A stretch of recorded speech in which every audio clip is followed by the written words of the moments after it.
il a démissionné de son poste. Très bien. De PCA de Petrosen Holding. Démission boobu noo ban lecture nga ci am na lu muy signaler peut-être. xam nga dafa am loo xamante ni mooy constat bi ñu def sax c'est pas Mary Teuw Niane seulement. gis nañ fi Aminata Tall gis nañ fi Mankeur Ndiaye gis nañ fi ak Mary Teuw Niane. mais cas yi c'est différent quand même parce que Mary Teuw Niane dafa démissionné. dafa démissionné ñëlee dañ leen démettre. non dama ne dafa démissionné ci poste. PCA boobu kii Mary Teuw Niane ba mu commencé fipp du tey. ba mu génnee ci poste ministère de l'enseignement supérieur ba tey. mi ngi fippu di xaar ñu dàq ko. noo tuddee fippu. wax ay mi ngi dénoncé wax ay xalaatam. non dama waaw. mais mi ngi jël liberté am. très bien. Mary Teuw bokkul ak fippu quand même. j'ai dit mi ngi jël liberté am. te déclaration yii muy defu ko woon ba muy nekk ministre de la République bu Sénégal. donc ça veut dire que ba mu fay nekk moom en tant que ministre tout était rose. parce que y avait des idées yoo xam ne mu ngi ko doon proposé ñu koy mettre en œuvre lu ci demee ni réforme yu am au niveau de l'enseignement supérieur. am na ay avancées yu am importance xam ne noté nañ ko fa. moom il est porteur de ces projets là. j'ai dit Mary Teuw c'est vrai c'est lui qui a porté les réformes sur les universités. C'est lui qui a endetté l'État du Sénégal par rapport à l'enseignement aux universités privées. Solution boo gis dafa am lu mu non moom laa wax rek moom laa dañuy waxtaan rek. c'est-à-dire il faut qu'on se dise des vérités.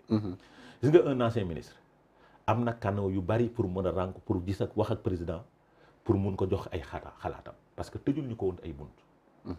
mais quand une personne nekk am ay ambition parce que Mary Teuw Niane kenn nëbbul ambition nëbbul sax ay ambition au-delà de la ville de Sénégal. oui au-delà de la ville de Saint-Louis il a des ambitions présidentielles maintenant il réfléchit en termes de timing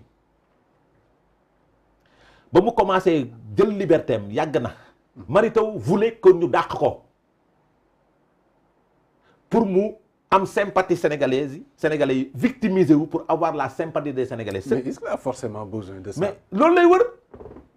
yàgg na wax ay xalaatam cherché wul à ce que sénégalais yi bëgg ko ci ou pas. j'ai dit dëgg la xam moom lay wax souvent. mais il dit ses vérités lui mais il ne dit pas la vérité. en tout cas vérité yi mu j'ai wax dit beaucoup de sénégalais dañu j'ai dit waaw non dafa naa xam nag sénégalais ku nekk ak ay vérités chacun a ses vérités. Mary Teuw il est libre de dire ce qu'il pense dans ce pays par rapport à beaucoup de choses.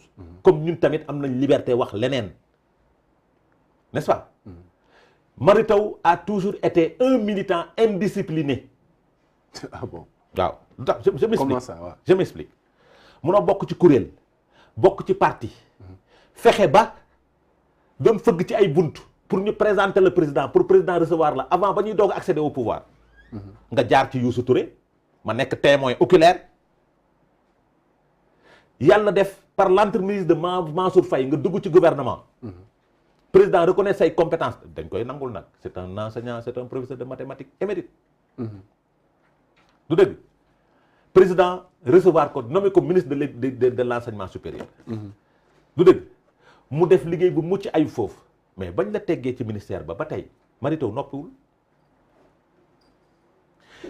ñuy dem élection locale en 2022 kuréel bi nga bokk di coalition bi nga bokk di Benno Bokk Yaakaar ak parti bi nga bokk ne Mansour mooy candidat ba nga ne déedéet d'accord ma ci damay dem samp sama ndënd nga dem ñu duma la ñu laminer la au lieu que nga rangé wu suivre les orientations moo tax ma ne la il est indiscipliné politiquement parce que indiscipline politique weesuwul ñu tënku ci dara.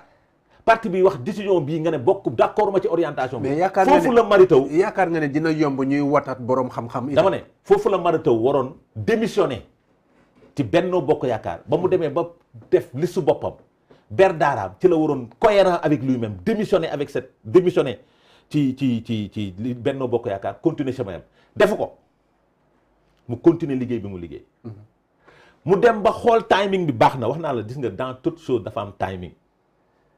mu commencé di tirer pour ñu dàq ko officiellement du Petrosen dàq ko pour ci biir Alliance pour la République ba mu gisee ni dàquñu ko te def na déclaration pour soutenir Yewwi te kenn dàq ko mu démissionné nag. mutisme boobu lu ko waral côté président de la République. mais attends xam nga fii nag ñi fi démissionné à 2 ans d'une élection.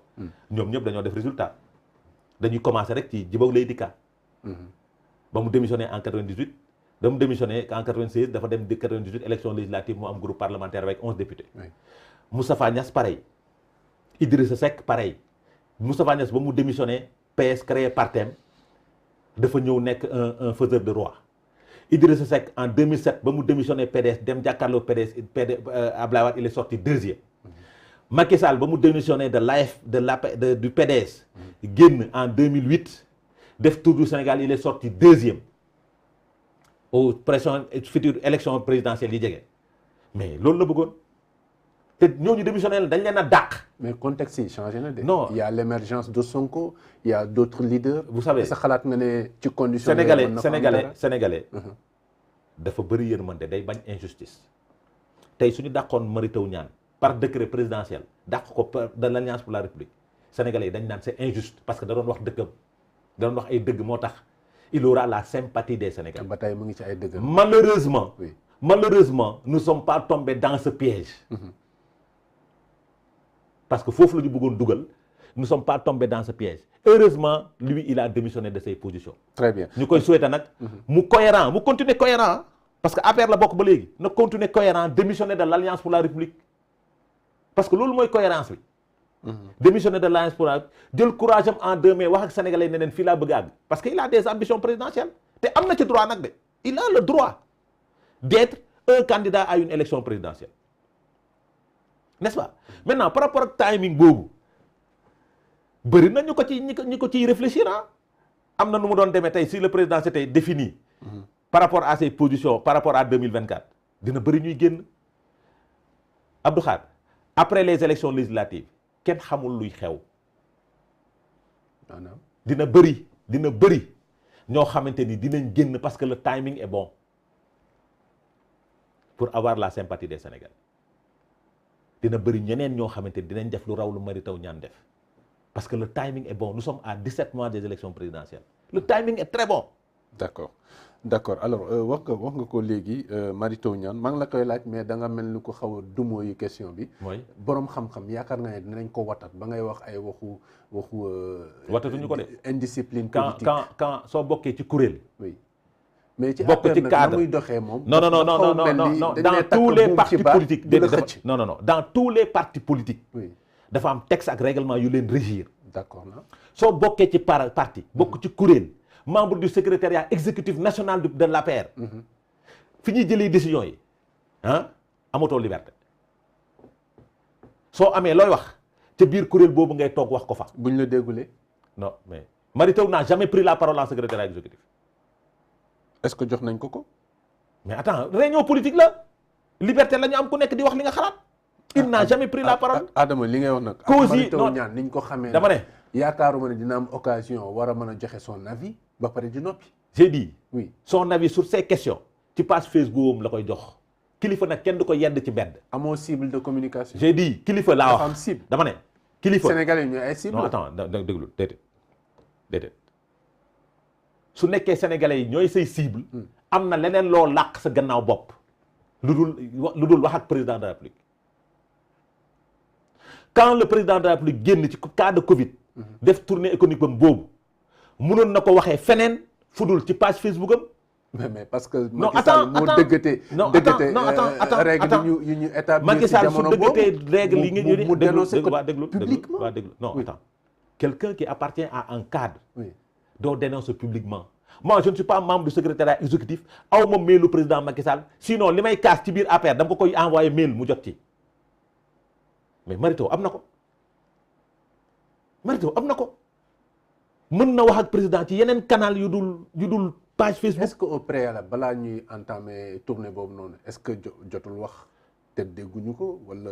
non déedéet dama ne. il faut comprendre non dama ne Abdou Khadre il faut comprendre la stratégie de l'homme. L'homme cherchait à te victimiser à se victimiser à se faire victime. il l'a cherché wut na ko plusieurs fois wut na ko ñu def ko la sourde oreille ne ko su nekkee li ngay wax dëgg la ci yow jëlee sa courage en deux mains démissionne et part. il n'a pas été courageux pour démissionner. dara weesagul de. dama ne jusqu'à présent il n'a pas démissionné de l'APR. oui mais dara weesagul. s'il démissionne de l'APR dàquñu ko li mu bëggoon du ko am. mooy il ne sera jamais victime. Il sera jamais victime. Il va jamais se victimiser. D'accord. Il ne va pas avoir la sympathie des Sénégalais. Parce que loolu la doon ut. Malheureusement, nous ne sommes pas tombés dans son piège et nous ne tomberons pas dans le piège des autres. Nous ne tomberons pas dans le piège des autres. Parce qu'il y a plusieurs Mauritaniens ils sont parmi nous. Nous aurons plusieurs Mauritaniens. ci nga bokk de dafa mel ni parce que yaa ngi ne da nga nekk candidat en 2024. waaw loolu en off la. d'accord alors dañuy ñëw ci beneen point Adama.